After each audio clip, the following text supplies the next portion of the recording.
नमस्कार, मैं निकिता और आप देख रहे हैं सी न्यूज भारत। वक्त हो चुका है न्यूज बुलेटिन का। इस बुलेटिन में हम जानेंगे कि कहां संदिग्ध युवक के पास से अवैध तमंचा व कारतूस बरामद हुआ। आगे बताएंगे कि कहां बड़े ही धूमधाम से मनाया गया जल झूलनी एकादशी का पर्व, और आगे जानेंगे कि कहां टीआई ने 72 घंटे में किया 80,000 की चोरी का खुलासा। ऐसी तमाम खबरों पर विस्तार से करते हैं चर्चा। आजमगढ़ थाना कंधरापुर पुलिस टीम क्षेत्र भ्रमण पर थी, तभी एक संदिग्ध जुल्हा पार पुलिया के पास देखा गया, जिसे पुलिस ने गिरफ्तार कर पूछताछ की तो उसने अपना नाम सर्वेश राय पुत्र कपिल देव राय निवासी कोल्हापुर बताया।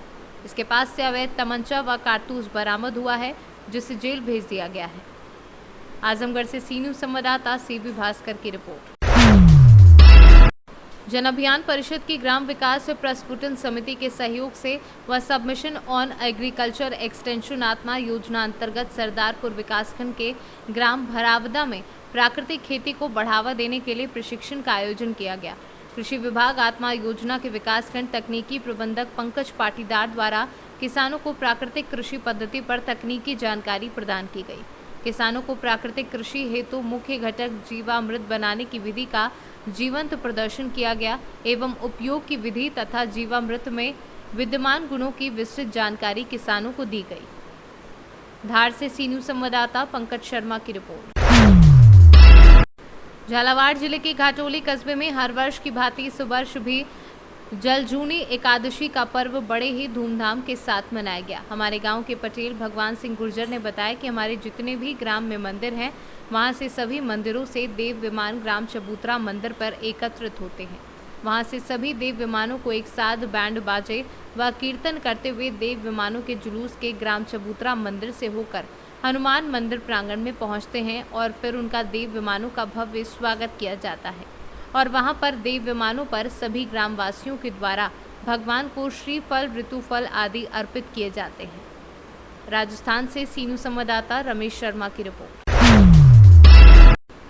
सोनभद्र जिले के विडमगंज थाना क्षेत्र के अंतर्गत मैनेजर मकबूल अहमद जी ने अरिस्टो अकेडमी नामक स्कूल का स्थापना किया, जो आज दिन प्रतिदिन अपने स्कूल से निकलने वाले बच्चों के ऊपर ये स्कूल ऐसे छाप छोड़ता चला जा रहा है।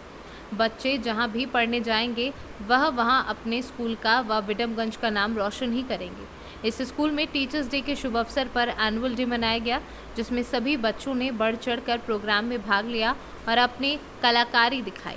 ये स्कूल से इस वर्ष सीबीएसई बोर्ड की क्लास 10 में 95% लाकर आदित्य गुप्ता ने पूरे सोनभद्र में इतिहास रचा है और टीचर्स डे पर अपने से नीचे क्लास के बच्चों को अपनी कड़ी मेहनत के बारे में बताया और कहा कि जैसे मैंने इस स्कूल का व विडमगंज क्षेत्र का नाम रोशन किया, वैसे ही आप हमारे छोटे भाई बहन सभी लोग इस स्कूल का नाम रोशन करें और अच्छी मेहनत करें।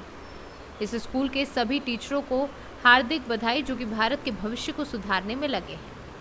सोनभद्र से सीनू संवाददाता दिलीप कुमार मौर्य की रिपोर्ट।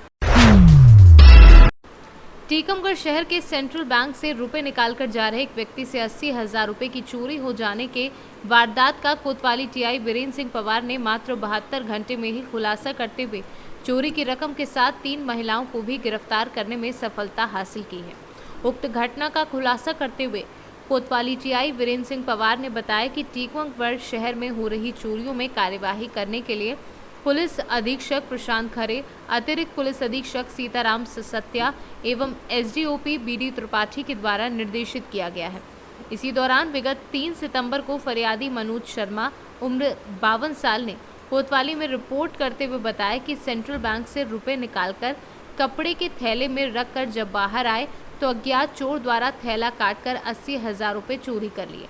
उक्त रिपोर्ट पर कायमी पर मामले को गंभीरता से लेते हुए कोतवाली टीआई वीरेंद्र सिंह पवार ने वरिष्ठ अधिकारियों के निर्देश अनुसार एक टीम गठित कर अज्ञात चोरों की तलाशी प्रारंभ की।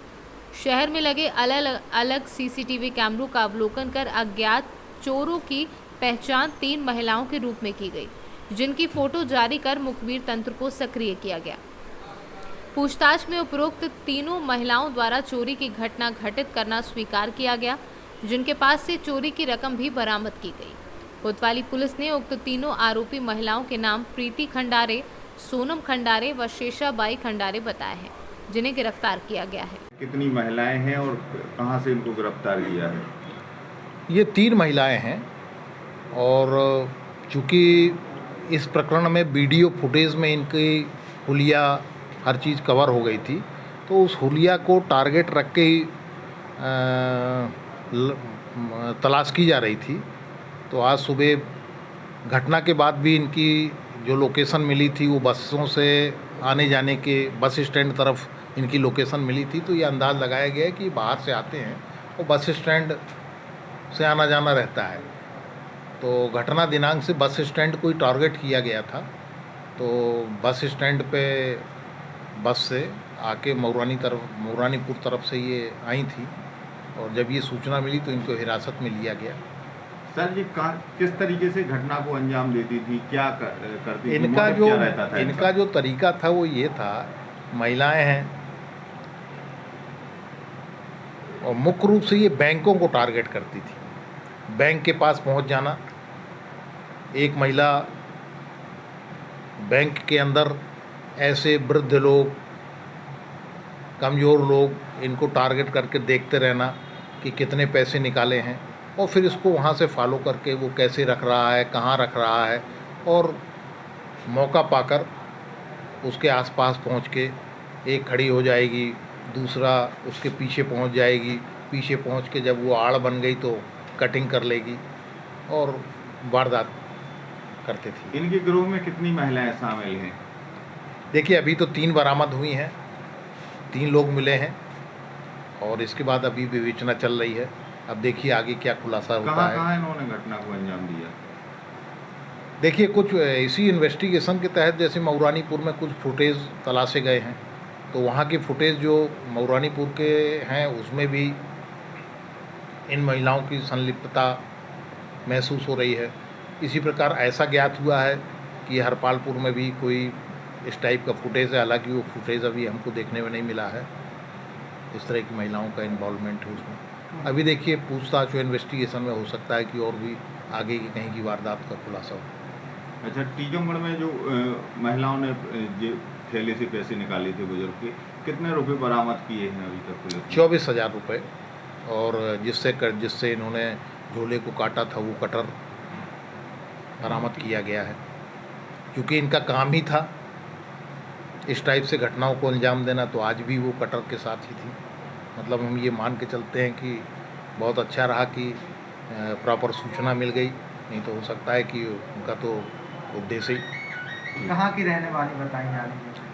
पूछताछ पे तो उन्होंने पहले मऊरानीपुर बताया, उसके बाद जबलपुर बताया, लेकिन दोनों जगह वहाँ की पुलिस से जो भी एड्रेस बताया था वेरीफाई किया गया तो उनकी बात गलत पाई गई है। अब वास्तव में ये कहाँ के हैं इस संबंध में अभी इनसे बातचीत चल रही है। टीकमगढ़ से सीनू संवाददाता गिरीश कुमार खरे की रिपोर्ट। बलिया पुलिस अधीक्षक राजकरण नैयर के निर्देश पर सीयू सिटी प्रीति त्रिपाठी के देखरेख में मंगलवार को यातायात पुलिस द्वारा वाहन चेकिंग अभियान चलाया गया, जिसमें 2 दर्जन वाहनों के चालान कर समन शुल्क वसूला गया। यातायात पुलिस ने नगर के प्रमुख स्थानों चित्तू पांडे चौराहा, मालगोदाम चौराहा, कुंवर सिंह मंडी रोड, टीडी कॉलेज चौराहा सहित विभिन्न इलाकों में वाहन चेकिंग की और चेकिंग के दौरान वाहन चालकों के ड्राइविंग लाइसेंस और वाहनों संबंधित दस्तावेज चेक किए। बलिया से सीनू संवाददाता राजू गुप्ता की रिपोर्ट। सदर कोतवाली क्षेत्र स्थित बजरिया शेखाना निवासी माजिद घर से खाना खाकर अपनी साइकिल से बैंक जा रहे थे, तभी लल्लन मियां रोजे के पास सामने से आ रहे तेज रफ्तार ट्रैक्टर ने जोरदार टक्कर मार दी और मौके से ट्रैक्टर चालक ट्रैक्टर छोड़कर फरार हो गया। स्थानीय लोगों ने पुलिस को सूचना दी और पुलिस ने ट्रैक्टर को अपने कब्जे में लेकर थाने पहुंचाया। वहीं घायल युवक को जिला अस्पताल पहुंचाया गया, जहां रास्ते में ही माजिद ने दम तोड़ दिया और पुलिस ने शव को कब्जे में लेकर पंचनामा भर के पोस्टमार्टम के लिए भेजा। वहीं परिजनों का रो रो कर बुरा हाल है। कन्नौज से सीनू संवाददाता सीबू सैनी की रिपोर्ट। महाराजगंज जनपद के बृजमनगंज थाना क्षेत्र के प्राथमिक विद्यालय करमाहा में प्रधानाध्यापक शिव कुमार विश्वकर्मा ने सूदखोरी से परेशान होकर रविवार रात को आत्महत्या कर ली थी। वहीं शव के पास से सुसाइड नोट भी बरामद हुआ, जिसमें कुछ लोगों द्वारा प्रताड़ित करने का जिक्र किया गया था। वहीं आज इस घटना को लेकर जिला पंचायत सदस्य दीपक पांडे व जिला पंचायत सदस्य प्रतिनिधि राहुल शर्मा, बबलू चौबे, प्रभाकर द्विवेदी, जितेंद्र राय, सिराज खान के साथ मृतक अध्यापक के परिजन से मिले और दोषियों को कड़ी से कड़ी सजा दिलाने की बात कही। इस संबंध में दीपक पांडे व राहुल शर्मा ने बताया कि ये घटना बहुत ही दुखद है। जिस तरह दोषियों ने इन परिवार का घर उजाड़ा है, उन्हें किसी हालत में जेल पहुंचाया जाएगा। झांग पार से आते हैं, वो लोग कुछ पैसा अपनी ज़रूरत पे ये लोग ले लिए थे। उसका जो है इन्होंने पैसा शिक्षक ने वहन भी कर दिया, दे भी दिया था, और उसके एवज में इनको जो है प्रताड़ित रोज किया जाता था। प्रताड़ित करते करते जो है शिक्षक से 2 लाख का इन्होंने 7.5 लाख रुपया ले लिया। उसके बावजूद भी इनको प्रताड़ित किया जा रहा था। इससे आज ही जा कर के शिक्षक ने जो है अपना आत्महत्या कर लिया। और ये रसूखदार लोग जो है ये भूमाफिया भी हैं।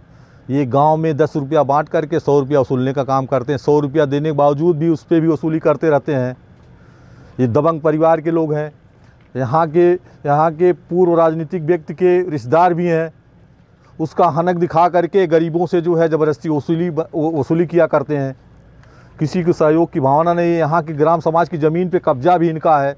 हमने सीओ साहब से पूरी प्रकरण को रखा, सीओ साहब से कहा, उसके बाद से एसडीएम साहब से भी कहा, एडीएम साहब से भी कहा, और सारी चीज़ों को बताते हुए इन लोगों ने आश्वासन दिया कि हम न्याय करेंगे। सीओ साहब ने कहा कि अगर 24 घंटे के अंदर ये हाजिर नहीं होते हैं तो हम इनका कुर्की और इनके परिणाम घोषित करते हैं। सीओ साहब ने को तो उनके घर पे जो है सीओ साहब और पुलिस टीम जो है छापा डाल रही है। अब वहाँ दबाव बढ़ रहा है। अभी तो दीपू पांडे जी विधानसभा नेता हैं, इन्होंने भी एसडीएम और सीओ से भी बात किया है कि जो है इस पे कार्रवाई होनी चाहिए। अगर एक कार्रवाई नहीं की गई तो हम लोग जिला पंचायत सदस्यों के साथ कप्तान साहब से मिलेंगे, मुख्यमंत्री से मिलेंगे और न्याय दिलाने का काम करेंगे। और जो ये अपराधी घूम कर जो पैसा बांटने का काम कर रहे हैं, 10 रुपये बांटते हैं, 1000 वसूलते हैं, इनके खिलाफ कठोर से कठोर कार्रवाई हो। और जो महदेवा ग्राम सभा से आते हैं, झांग पार में जो है अपना अवैध कब्जा, ग्राम सभा की भूमि पे अवैध कब्जा किए हुए हैं, उसको तत्काल, ये मुख्यमंत्री जी एक अच्छे मुख्यमंत्री हैं। यहाँ के एसडीएम जो है जगह जगह जो है वो अपराधियों का बिल्डिंग गिराते हैं। तो ये जो यहाँ का जो अपराधी है अवैध कब्जा किए हैं, उनके ऊपर जो उनके घर पे बुलडोजर चलना चाहिए। अगर नहीं चलेगा तो हम लोग जिला पंचायत सदस्यों के साथ जो है धरने के लिए बाध्य होंगे। इसकी जिम्मेदारी पूरा शासन और प्रशासन की होगी। महाराजगंज से सीनू संवाददाता अंगद शर्मा के साथ इरफान अहमद की रिपोर्ट। महाराजगंज जनपद के लुठरावा घाट पर नाव में सवार होकर जाते राहगीर। इस घाट से लगभग 1000 से अधिक आदमी प्रतिदिन नाव पर सवार होकर जाते अपने मंजिल तक। क्या इस घाट पर नहीं पड़ती जनप्रतिनिधि की निगाह? क्या यही है डिजिटल इंडिया? सिर्फ चुनाव आने पर ही बड़े बड़े दावे करते हैं जनप्रतिनिधि। चुनाव जीतने के बाद इस घाट का कोई भी जनप्रतिनिधि नहीं लेता है सुर। महाराजगंज से सीनू संवाददाता महमूद की रिपोर्ट। पताही प्रखंड क्षेत्र के देवापुर संगम घाट पर 7 एवं 8 सितंबर को 2 दिवसीय जलबूजी मेला एवं शिविर का उद्घाटन चुरैया विधानसभा लाल बाबू प्रसाद गुप्ता ने फीता काट कर किया। मौके पर उपस्थित लोगों को संबोधित करते हुए श्री गुप्ता ने कहा कि जल्द से जल्द यहां पर कांवड़ियों के ठहराव के लिए एक धर्मशाला का निर्माण कराया जाएगा, जिसमें बाहर से जलबूजी करने आए कांवड़ियों को सभी सुविधाएं मिल सकेंगी। वहीं कांवड़ यात्रा में आए कांवड़ियों को कोई असुविधा नहीं हो, इसके लिए सभी अधिकारियों को चुस्त दुरुस्त रहने को कहा गया है। मोतिहारी से सीनू संवाददाता नवेंदु कुमार की रिपोर्ट। फिलहाल के लिए इस न्यूज़ बुलेटिन में बस इतना ही। देश और दुनिया की तमाम खबरों के लिए देखते रहिए सी न्यूज़ भारत।